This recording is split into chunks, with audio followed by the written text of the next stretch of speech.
In the heart of Scotland's historic landscape stands a fortress steeped in legend and lore, the venerable Stirling Castle. Its imposing silhouette atop Castle Hill has borne witness to centuries of tumultuous history, shaping the destiny of nations and echoing with whispers of bygone eras. Stirling Castle's origins are shrouded in the mists of time, with traces of its existence dating back to ancient prehistoric settlements.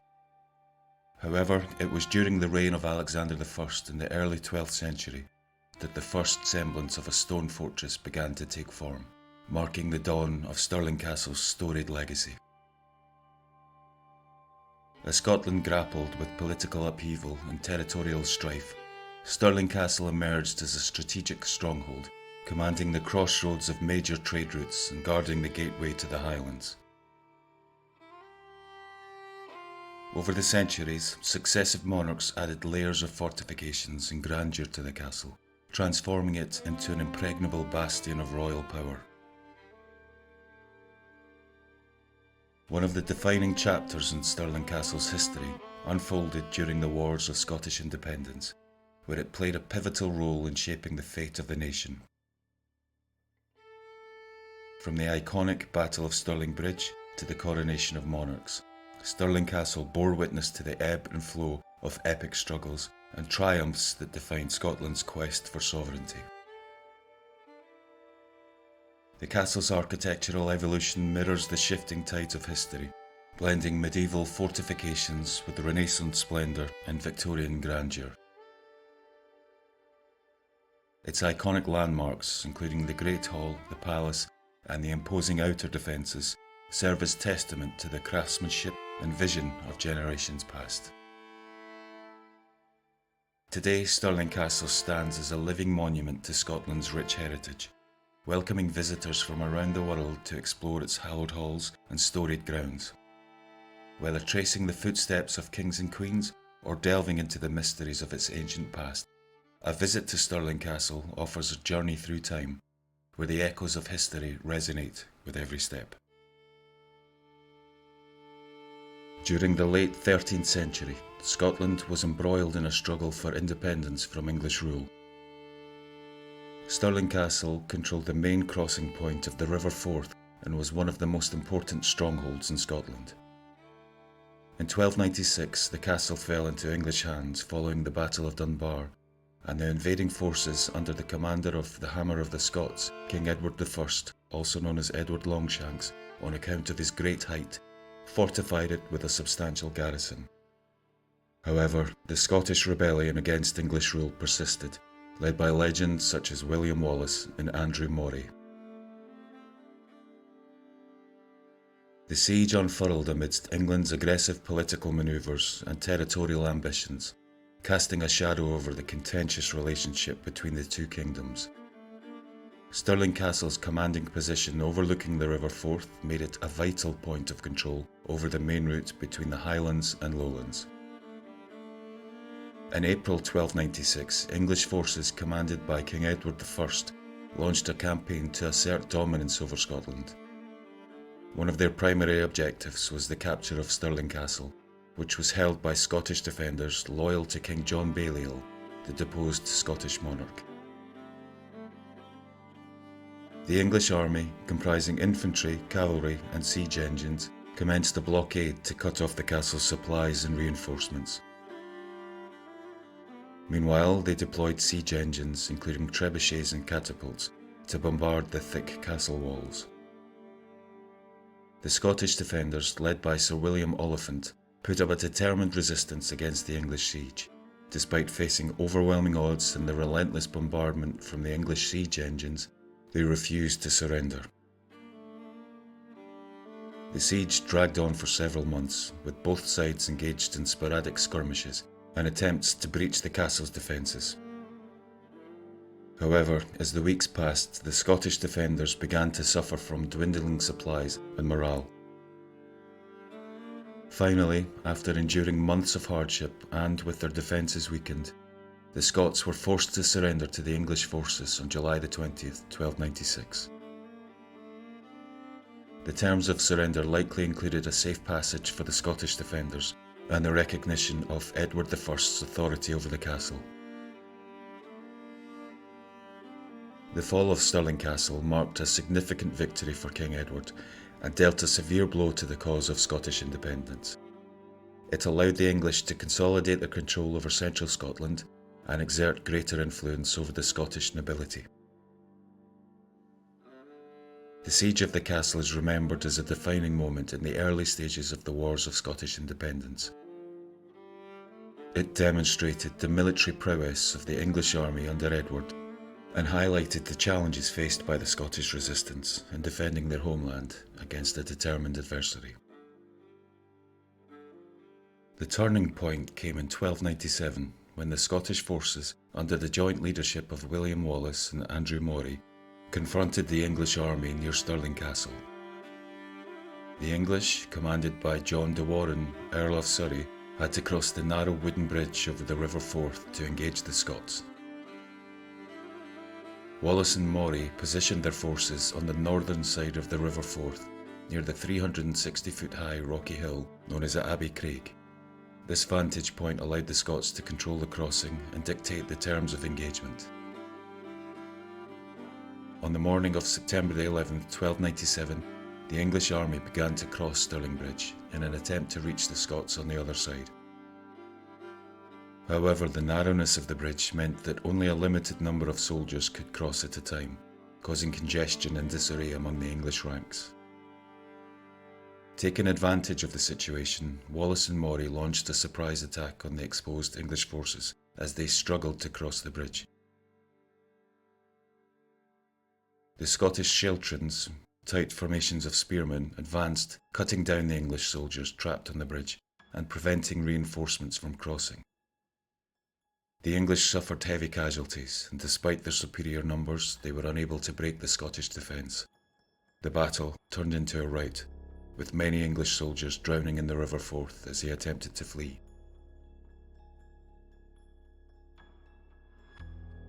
The Battle of Stirling Bridge marked a decisive victory for the Scots and a pivotal moment in the war. It showcased the vulnerability of the English forces to defeat in a traditional battle when faced with a well-organised Scottish army under capable leadership. The capture of Stirling Castle soon followed, as the English garrison surrendered to the victorious Scots.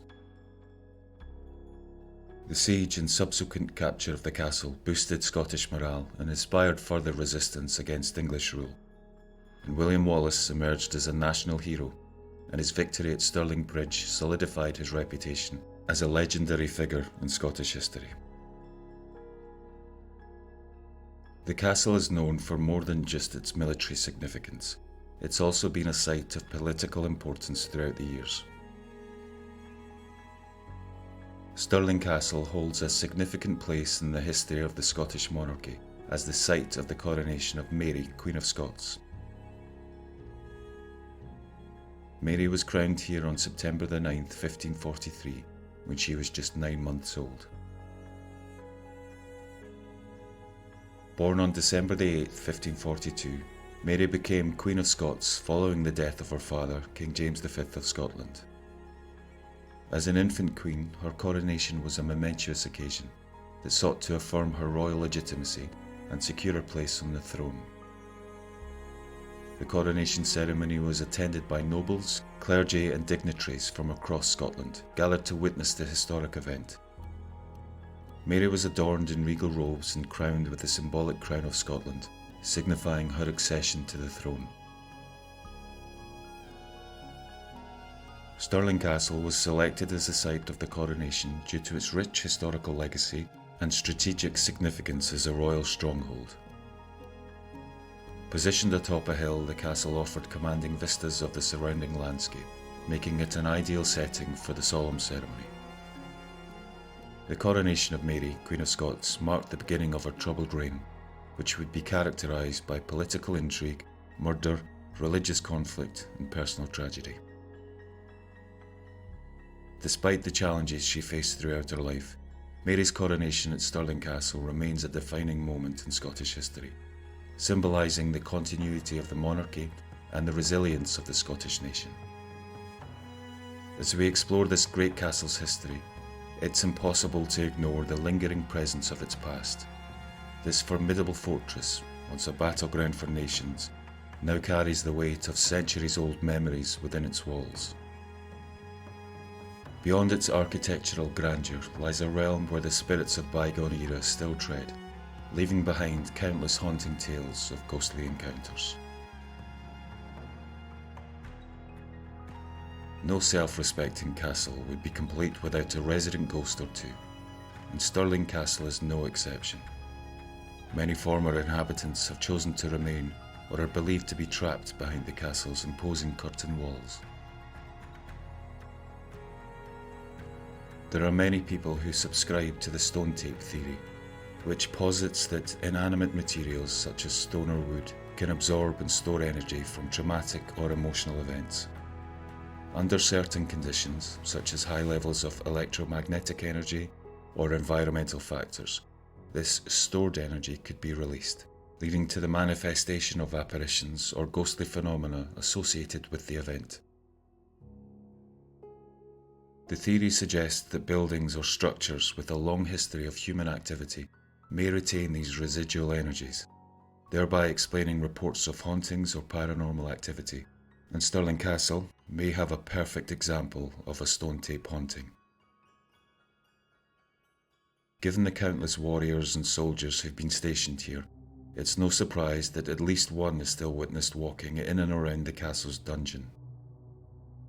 This figure, known by those who work there as the Highland warrior, is so convincing that tourists who've seen his impressive spirit, said to be seen wearing traditional Highland garb and most notably a striking kilt, believe him to be a member of staff and regularly approach him for a photograph or to ask him about his vibrant outfit.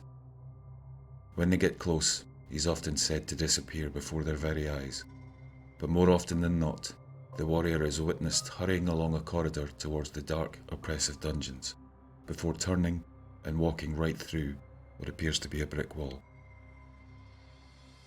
Where the phantom disappears was not always a brick wall. At one point, it was a doorway that led through to the depths of the castle's dungeon. In 1935, an architect working in the castle was stunned to see a transparent figure in full Highland attire walking through the courtyard. The architect, although in shock at what he was seeing, had the presence of mind to photograph the apparition as it passed under an archway. Why is this ghostly figure seen constantly retracing his ancient steps? Is the Highland warrior a classic example of stone tape theory? Has his energy somehow become entwined with the very fabric of the castle, perpetually reliving his past? In life, could he have been a prison guard, or perhaps a prisoner, doomed to spend eternity in the place where he lived out the last of his days?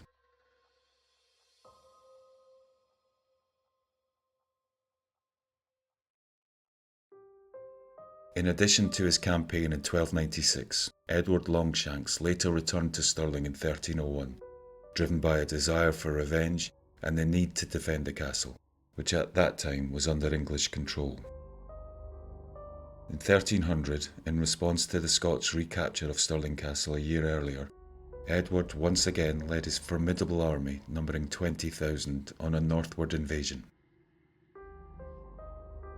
After retaking strongholds such as Kirlaverick Castle, Stirling became his primary target after it found itself besieged by Scottish forces, with approximately 90 men trapped inside. In a bid to break the siege and against the advice of his advisors, Edward opted for a winter offensive, rallying men to Berwick by mid-December. However, the lack of payment led to the desertion of most troops, leaving Edward with insufficient forces to engage the Scots, forcing him to retreat and leave Stirling vulnerable to Scottish capture once more. As rebellion erupted in the southwest, led by Robert the Bruce, Edward launched his 1300 campaign. Hindered by financial constraints and demands from his Scottish allies for land held by Bruce, the campaign faltered, and eventually Edward agreed to a truce. In 1301, two invading armies failed to provoke the Scots into battle. After seizing Bothwell Castle, Edward attempted to reinforce Stirling with siege equipment, indicating his determination to reclaim it. However, logistical challenges, dwindling finances, and desertions hampered his efforts. Despite his continued desire to defeat the Scots, mounting pressure from the Pope to cease hostilities led Edward to agree to a truce for the entirety of 1302 in January of that year. In 1304, Longshanks once again turned his attention to Stirling, which had become a thorn in his side under Scottish control. The castle found itself besieged by English forces. Determined to break the siege and maintain his hold on the castle, Edward made strategic moves. However, the harsh winter weather and logistical challenges posed significant obstacles. Despite his efforts, the siege dragged on for months, with both sides engaged in a grueling battle of attrition. Ultimately, on July 24, 1304, the castle's defenders, led by William Oliphant, were compelled to surrender to the English forces. This marked a significant victory for Edward, further consolidating his control over Scotland. This event is also thought to have sparked another of the castle's hauntings, the apparition known as the Pink Lady. Since the events of 1304, sightings of a spectral woman clad in a flowing pink period dress have been recounted, frequently observed hurrying through the castle gates and along the castle wynd towards the ancient church of the Holy Rood. She is said to be in perpetual search of her husband, who perished during the battle with the English.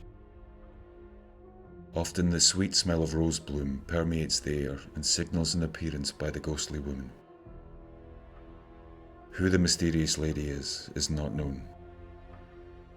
Some people speculate she's the spirit of Mary, Queen of Scots. Although Mary returned to the castle several times in the 1560s, the Pink Lady's appearance doesn't align with the known fashions of Mary during that period, hinting that her origins stem from an earlier period. Another Mary, Mary Witherspoon, is also said to be the tormented spirit, after she was murdered by body snatchers who, not satisfied with what they could dig up in the local graveyards, decided to look for a fresher alternative to sell. Yet the identity of the Pink Lady remains elusive, shrouded in the mist of time. Is she a lost soul from centuries past, forever bound to the castle's bloody history? Or does she embody a deeper, more enigmatic tale yet to be uncovered? Whatever the truth may be, her spectral presence continues to haunt the corridors of Stirling Castle, leaving lingering questions and whispers of untold stories.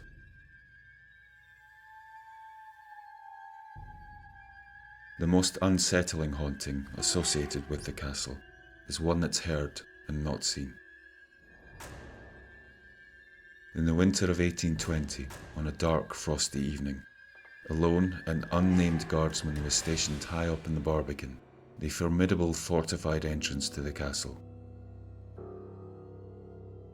He'd been stationed there for some time and was eagerly awaiting his relief, which was due to arrive soon. Allowing himself to relax a minute, without warning, the guardsman was seized by an invisible force and overwhelmed. He struggled and fought for his life, but the unseen presence that overpowered him seemed to possess a strength beyond mortal comprehension, rendering his efforts futile.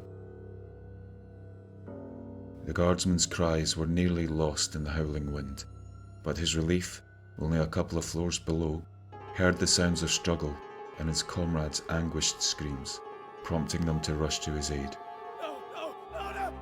When they arrived, horror gripped their hearts at the sight that greeted them.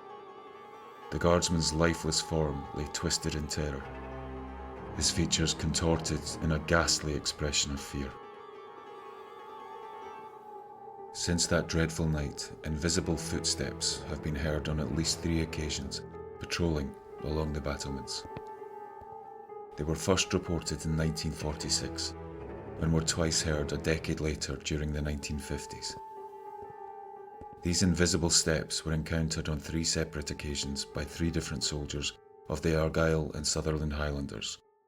Such is the chilling tale of Stirling Castle's unnamed spirit, a tragic reminder of the mysteries that lurk within its ancient halls. The final haunting associated with the castle is perhaps the most famous, and one that's believed to be a portent of doom: the Green Lady. Over the years, the Green Lady has been spotted on many occasions by both residents and tourists alike. Her identity remains shrouded in mystery, leaving the question of who she is and why she haunts the place open to interpretation, depending on whom you ask. There are 2 haunting tales intertwined, each shrouded in tragedy and foreboding. The spectral figure known as the Green Lady casts a shadow of doom, her presence foretelling imminent misfortune. One version of her tale speaks of a young maid, daughter to a commanding officer, who dared to love a common soldier. When the maid's father discovered the forbidden romance, in a fit of rage, he ended it with a fatal shot. Consumed by heartbreak, the maiden flung herself from the Elphinstone Tower, her spirit forever bound to the castle's sorrowful history.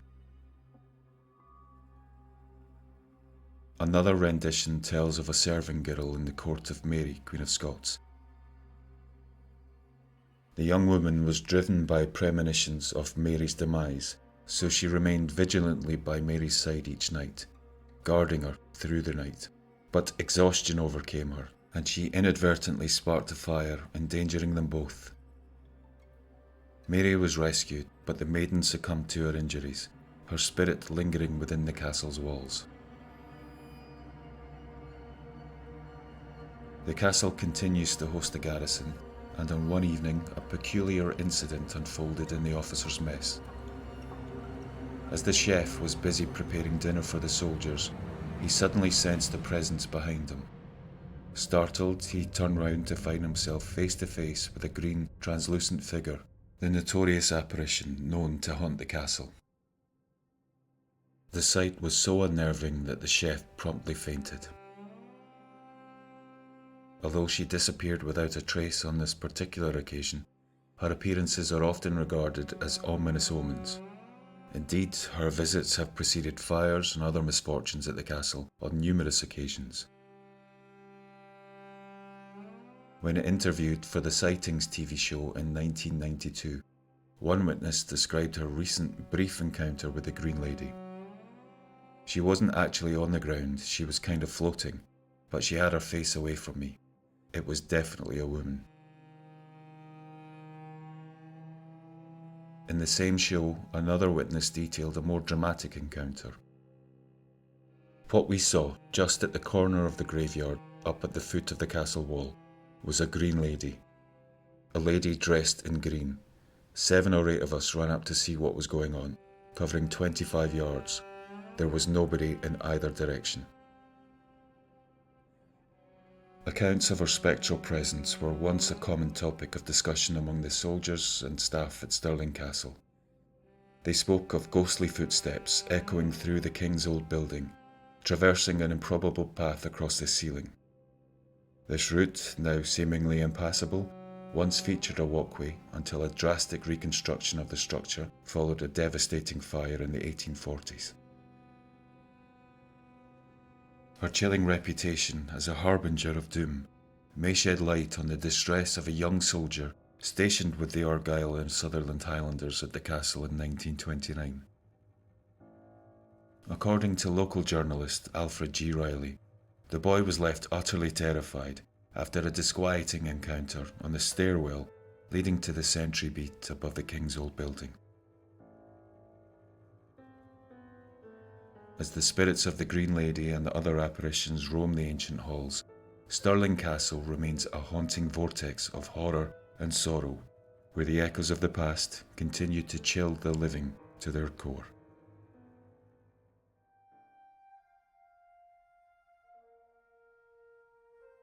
As our exploration of Stirling Castle's history draws to a close, we're reminded that its story isn't just about stones and walls. It's a tale of triumphs and tragedies, of heroes and heartaches. From its beginnings as an imposing fortress on Castle Hill, to its crucial role in shaping Scotland's fate during the Wars of Independence, Stirling Castle has stood as a silent witness to the ebb and flow of history. Today, as people wander through its ancient halls and grounds, they're transported back in time. The castle's echoes still whisper secrets of days long gone, from ghostly apparitions to the tales of brave warriors and noble monarchs. It's a journey through the past, where the present meets history in a captivating blend of sights, sounds and stories. So as we say goodbye to this historic fortress, let's carry its memories with us, treasuring them as reminders of our shared past. May Stirling Castle's spirit endure, a beacon of light shining through the ages.